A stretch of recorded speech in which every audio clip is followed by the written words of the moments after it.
ప్రభువును రక్షకుడైన యేసుక్రీస్తు పరిశుద్ధ నామమున ప్రియదేవుని సంగమా ప్రియదాన్ని బిడ్డలారా మరి ఉదయకాల సమయం దేవుని వాక్యాన్ని ధ్యానించడానికి ముందుగా ప్రార్థన చేసుకున్న ప్రార్థన గొప్పగల తండ్రి దయగల మయసేని బంగారు పాదాలు కొల్లెక్కలేని వందనాలు స్తుతులు స్తోత్రములు గతించిన రాత్రి అంతా నీ రేఖల చాటును కాచి కాపాడి సంరక్షించిన దేవ మరి ఉదయకాల సమయం సజ్జలేఖను చేరి ప్రార్థించుండగా వాక్యమైనదుడు వాక్యం ద్వారా నాతో మాతో మాట్లాడి మీరే మహిమ ఘనత ప్రభావాలు పొందమని యేసునామమున నడుచున్నాం తండ్రి ఆమేన్.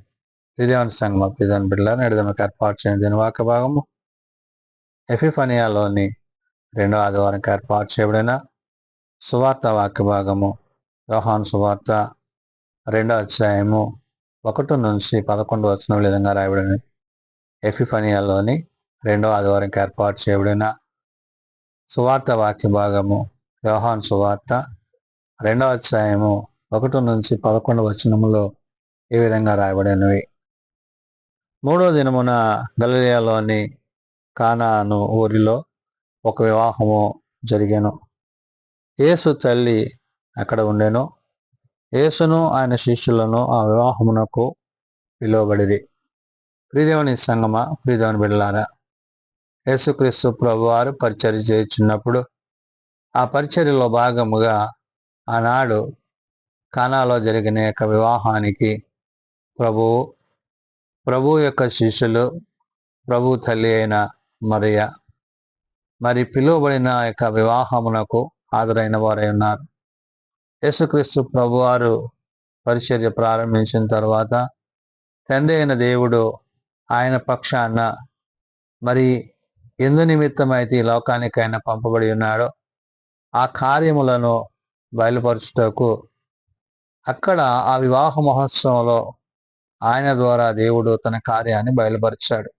కాబట్టి ఇక్కడ పరిశుద్ధాత్మ దేవుడు భక్తుడైన యోహాను ద్వారా రాయించిన మాటల్లో 3వ దినమున గలిలయలోని కానాను ఊరిలో ఒక వివాహము జరిగెను అంటున్నాడు. అంటే ఈ జరిగిన వివాహములో ఆ వివాహ మహోత్సవానికి మరి పిలువబడిన వారు అనేకులు, అందులో ప్రభు యొక్క శిష్యులైన వారు మరి మరియ కూడా పిలువబడ్డారు.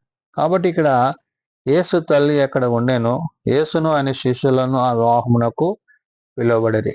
మరి యేసు ప్రభు వారు తన శిష్యులు, మరి అంతేకాదు మరి తల్లి అయిన మరియ కూడా ఆ వివాహములో ఉన్న సందర్భాన్ని యోహాను భక్తుడు గుర్తు చేస్తున్నాడు. కుటుంబ వ్యవస్థలో తల్లి బిడ్డలు మరి కుటుంబ వ్యవస్థ యొక్క పాత్రలను యోహాను గారు గుర్తు చేశారు.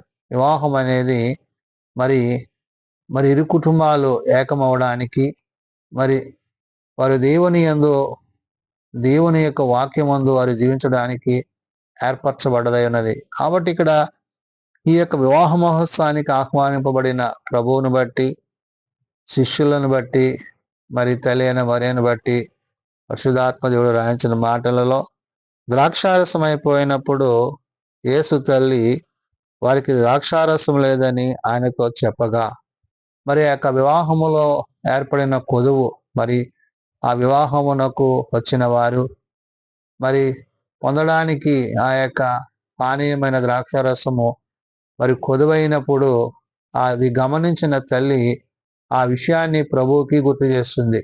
అంటే ఏ వివాహములో మరి ఆ అవసరతల్లో అక్కర్లు ఉంటావో వాటిని గమనించిన వారు మరి వాటిని పరిష్కరించాలని ఆలోచన చేస్తారు. కాబట్టి ఇక్కడ తల్లి అయిన మరియ ఆ వివాహ మహోత్సవంలో మరి ద్రాక్షారసం అయిపోయిన విషయాన్ని మరి యేసు తల్లి వారికి ద్రాక్షారసం లేదని ఆయనతో చెప్పగా అంటుంది. అంటే ఆ యొక్క లేదనే విషయాన్ని మరి ప్రభు యొక్క మరి బృందానికి మరి తల్లి అయిన మరియ చెప్పడం జరిగింది. అయితే యేసు ఆమెతో, అమ్మా, నాతో నీకేమి పని, నా సమయం ఇంకనూ రాలేదనెను. ప్రభు అంటున్న మాట, ప్రభువు యొక్క మాట ఏంటంటే తండ్రి దాన్ని జరిగించాల్సింది. తండ్రి యొక్క చిత్తాన్ని, తండ్రి యొక్క ఉద్దేశాన్ని ప్రభు అక్కడ తల్లికి తెలియజేస్తుంటున్నారు. ప్రభు అంటున్న మాట, వారికి ద్రాక్షారసం లేదని ఆయనతో చెప్పగా యేసు ఆమెతో, అమ్మ, నాతో నీకేమి పని, నా సమయం ఇంకనూ రాలేదనను అంటాడు. అంటే ఇక్కడ దేవుని యొక్క సమయాన్ని, దేవుని యొక్క ఉద్దేశాన్ని ప్రభు అక్కడ గుర్తు చేశారు. అంటే అది ఎప్పుడు దేవుడు ఆ సమయానికి దాన్ని సమకూర్చాలో అది ఆయన సమకూరుస్తారనే విషయాన్ని ప్రభు అంటే తనుగా కాదు కానీ తండ్రి చేత తాను పంపబడిన విషయాన్ని అక్కడ గుర్తు చేసి ఆయన ఆ మాటను చెప్పారు. చెప్పినప్పుడు ఆయన తల్లి పరిచారకులను చూసి ఆయన మీతో చెప్పునది చేయడనెను. మరి ఎప్పుడైతే ప్రభు ఆ విధంగా మరియ తల్లితో మాట్లాడారో అది గమనించిన తల్లి అయిన మరియ పరిచారకులతో అంటున్న మాట ఆయన మీతో చెప్పినది చేయడి అంటున్నది. అంటే ఏంటి? ప్రభువు ఇప్పుడు సూచన ఇవ్వబోతున్నారు. ఆ ఇవ్వబోయే సూచన మరి పరిచారకులైన వారు చేయడానికి సిద్ధపడండి అనే మాటను మరి అక్కడ చెప్పడం జరిగింది. ప్రియదేవుని బిడ్డలారా, దేవుని యొక్క ఉద్దేశంలో దేవుని యొక్క ఆలోచనలో మనమందరము కుటుంబ వ్యవస్థగా దేవుని కుటుంబముగా ఆయన బిడ్డలుగా ఆయన బిడ్డలుగా మనము జీవించాలంటే ఆయన యొక్క ఉద్దేశాలను ఎరిగి ఉండాలి. ఎప్పుడైతే మరియ తల్లి ఆ విధంగా పరిచారకులకు చెప్పిందో యూదుల శుద్ధీకారాచారము ప్రకారము 2-3 తూముల పట్టు 6 రాతి బాణాలు అక్కడ ఉంచబడి ఉండెను. ఎక్కడైతే ఆ యొక్క వివాహములో మరి ద్రాక్షారసం అయిపోయిన తర్వాత ఆ యొక్క స్థితి అంటే మరి ఆ రాతి బాణాలు ఖాళీగా ఉన్న పరిస్థితిని గమనించిన ఆ యొక్క సందర్భాన్ని ప్రభు ఇక్కడ గుర్తు చేస్తున్నాడు. అందుకని ఇక్కడ రాయబడిన మాట యూదుల శుద్ధీకరణాచార ప్రకారము 2-3 తూముల పట్టు అది రాతి బాణాలు అక్కడ ఉంచబడి ఉండేను. ఆ రాతి బాణాలు ఉన్న ప్రదేశాన్ని ప్రభు అక్కడ గుర్తు చేస్తూ యేసు ఆ బాణాలను నీళ్లతో నింపుడని వారితో చెప్పగా వారు వాటిని అంచుల మట్టుకు నింపిరి. మరి యేసు ప్రభు వారు అంటున్నారు ఏమని? ఆ రాతి బాణాలను మరి అంచుల మట్టుకు నింపమని ప్రభువు సెలవిస్తున్నారు. మరి తల్లి అయిన మరియ పరిచారకులు చెప్పిన మాట అది ఏమని? ఆయన మీతో చెప్పినది చేయడని తల్లి అయిన మరియ చెప్పడము. ఆ తరువాత ప్రభువు మరి పరిచారకులకి విషయాన్ని చెప్పినప్పుడు వారు వాటిని నింపడం జరిగింది. అంటే దేవుని యొక్క మాటకు దేవుని యొక్క ఉద్దేశాలకు మనము లోబడినట్లయితే మనము ఆ ప్రకారం జీవించినట్లయితే ఆయన మన పక్షాన ఉండి మనకు సమస్తాన్ని సమకూర్చువాడు. కాబట్టి ఇక్కడ యేసు ప్రభు వారు చెప్పిన మాట ఏంటి? యూదుల శుద్ధీకరణ ప్రకారము 2-3 తూముల పట్టు 6 రాతి బాణాలు అక్కడ ఉంచబడి ఉండెను.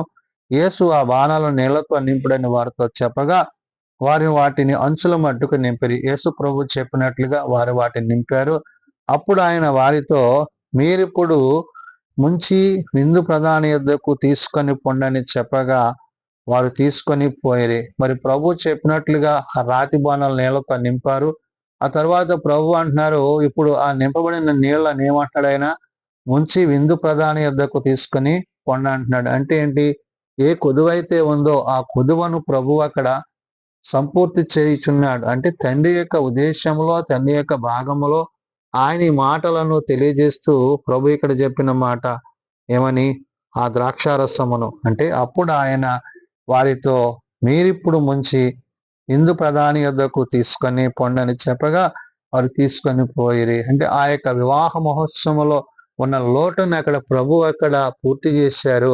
మరి అక్కడ ఉన్న ఆ యొక్క ప్రతి విధమైన అవసరతను ఆయన తీర్చారు. తీర్చడమే కాదు ఆ ద్రాక్షారసము ఎక్కడ నుండి వచ్చానో ఆ నీళ్లు ముంచి తీసుకొని పోయిన పరిచారకులకే తెలుసని గాని విందు ప్రధానికి తెలియకపోయిన గనుక ద్రాక్షారసమైన ఆ నీళ్లు రుచి చూచినప్పుడు ఆ విందు ప్రధాని పెండ్లి కుమారుని పిలిచి అంటాడు. అంటే ఏంటి?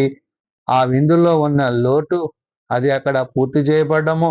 అంత మాత్రమే కాదు అది ఎక్కడ నుండి వచ్చిందో వారికి తెలియక పోయింది. అంటే ఏంటి? దేవుని తన కార్యాలు ఆయన ఉన్న చోట ఏ కొదువ ఏ లోటు ఉండదనే విషయాన్ని ప్రభు అక్కడ గుర్తు చేశారు. ఆ వివాహ మహోత్సవంలో లోటయ్యన్న ఆ యొక్క ద్రాక్షారసాన్ని అక్కడ ఆయన వారికి అందించడమే కాదు ఆ విందు ప్రధాని అక్కడ ప్రశ్నిస్తున్న సందర్భాన్ని మనం ఇక్కడ చూడగలం. ఏమని విందు ప్రధానికి తెలియగా కనుక ద్రాక్షారసమైన ఆ నీళ్లు రుచి చూచినప్పుడు ఆ విందు ప్రధాని పెండ్లి కుమారుని పిలిచి ప్రతివాడును మొదట మంచి ద్రాక్షారసమును పోసి జనులు మత్తుగా ఉన్నప్పుడు జబ్బురసము పోయిను.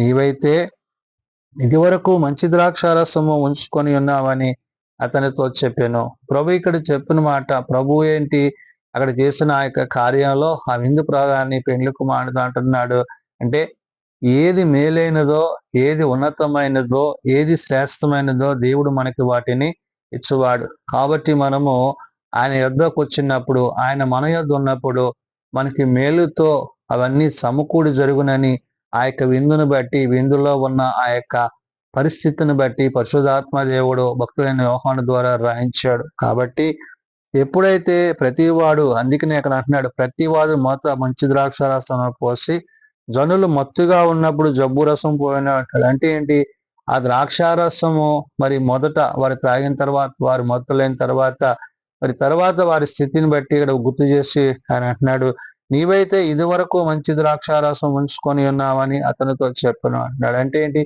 ఇంతవరకు దేవుడు అక్కడ జరిగించిన కార్యాలు, వారి పట్ల జరిగిన కార్యాలు, ఇవన్నీ కూడా మనలను ప్రభు యొక్క రాజ్యానికి, వారసత్వానికి మనల్ని నడిపించేవే అన్నవి. అంటే యేసు ప్రభు వారు పెండ్లి కుమారుడుగా రానయ్యున్నప్పుడు వధువైన సంఘము మరి ఈ యొక్క వివాహానికి వరుడై ఉన్న దేవుని యొద్దకు వధువైన సంఘం ఎటు రీతిగా సిద్ధపడవలసినదో ప్రభు ఇక్కడ సూచన చేస్తున్నాడు. అందుకనే గలిలయలోని కానాలో యేసు ఈ మొదటి సూచక్రియను చేసి తన మహిమను బయలుపరచను. అందువలన ఆయన శిష్యులు ఆయన యందు విశ్వాసం ఉంచిరి. ఈ విధంగా ప్రభు అక్కడ చేసిన ఆ యొక్క సూచక్రియను బట్టి ప్రభు శిష్యులు ఆయనను విశ్వసించారు, వెంబడించారు. నేడు ఆ మాటలు వింటున్న నీవు నేను ప్రభు మన పట్ల చేసిన కార్యాన్ని,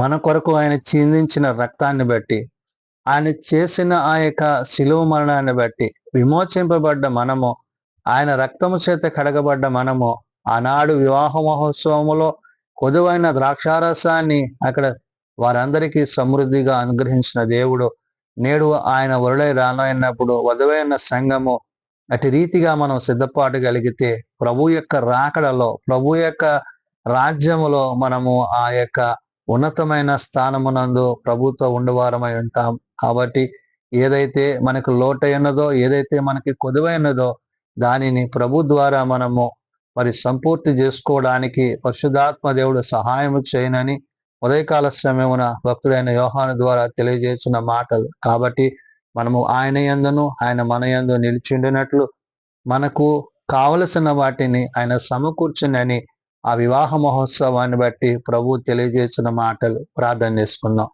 ప్రేమగల తండ్రి, కృపగలిగిన దేవ, అవును నాయన, నీ యొద్దకొచ్చు వారిని నీవెంత మాత్రమును త్రోసివేయవు. కాబట్టి నాయన ఆ వివాహ మహోత్సవములో ప్రభా మరి ఆ యొక్క ద్రాక్షారసము యొక్క లోటును గుర్తెరిగి నైనా వారికి కావలసిన వాటిని సమకూర్చిన గొప్ప దేవుడవు. అవును నాయన, మానవులమైన మా పట్ల నువ్వు చూపిన ప్రేమను బట్టి, నీ ప్రేమ యందు నిలిచే ధన్యత, యోగ్యత మా అందరికీ మీరు అనుగ్రహింపజేస్తున్నందుకే వందనాలు. ఇదిగో నాయన, మరి ఎవరైతే ఇంకా నేను ఎరుగక తెలియక అయా నీ శరీరము ద్వారా, నీ రక్తము ద్వారా వారు పరిశుద్ధపరచబడక, పవిత్రపరచబడక ఇంకా లోకముతో పాపంతో ఉంటున్నారో అటు వారికి మారు మనసు, పాప క్షమాపణ దయచేయండి.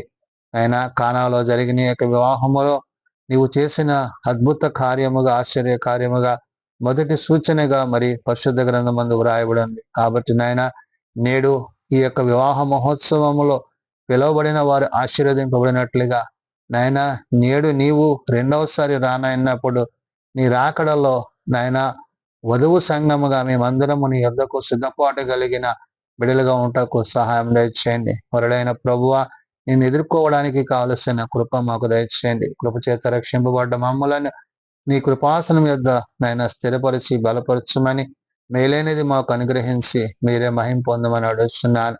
బలహీనలను బలపరచండి, రోగులను స్వస్థపరచండి. మీ చేతి గాయముల చేత స్వస్థతను, ఆరోగ్యం దయచేయండి. చిన్న బిడ్డలు, యవనులు, పెద్దలు, వృద్ధులు ప్రతి వారిని వారి వారి తరగతులు చెప్పిన ఆశీర్వదించి దీవించండి. జన్మదినాలు, వివాహ దినాలు, ఆ కుటుంబ కుటుంబాలు ప్రత్యేకపరచండి. ఏ ఒక్కరూ నశించక అందరందరూ మారు మనసు కలిగి పాపక్షమాపణ కలిగి నీ నిత్య రాజ్యంలో చేరగలిగిన కృపదైత్యమని, దిన పరిచర్యలో, ప్రయాణంలో నీ సన్నిధి మాపై నుంచమని, మహిమా ఘనత ప్రభావాలు మీరే పొందుకొనమని యేసునామం అడుగుతున్నాం తండ్రి. ఆమేన్. పరలోకమందున్న మా తండ్రి, నీ నామం పరిశుద్ధపరచబడుగాక, నీ రాజ్యం వచ్చుగాక, నీ చిత్తం పరలోకమందు నెరవేర్చినట్లు భూమి మీద నెరవేరుగాక. మానదిన నేడు మాకు దయచేసి మళ్ళీ ప్రార్థన చేసిన వారిని మేము క్షమించిన ప్రకారం అపరాధములను క్షమించము. శోధనలో తేకాదులను తప్పించము. రాజ్యము, శక్తి, మహిమ నిరంతరము నీవే అన్నారు తండ్రి. ఆమెన్. మన పరమ తండ్రి దేవుని ప్రేమ, ప్రభువైన యేసుక్రీస్తు కృప, ఆదరణకర్త అయిన పరిశుద్ధాత్మ నిత్య సహాయము నిరంతరము సదా తోడయండి సంరక్షించునుగాక. ఆమెన్.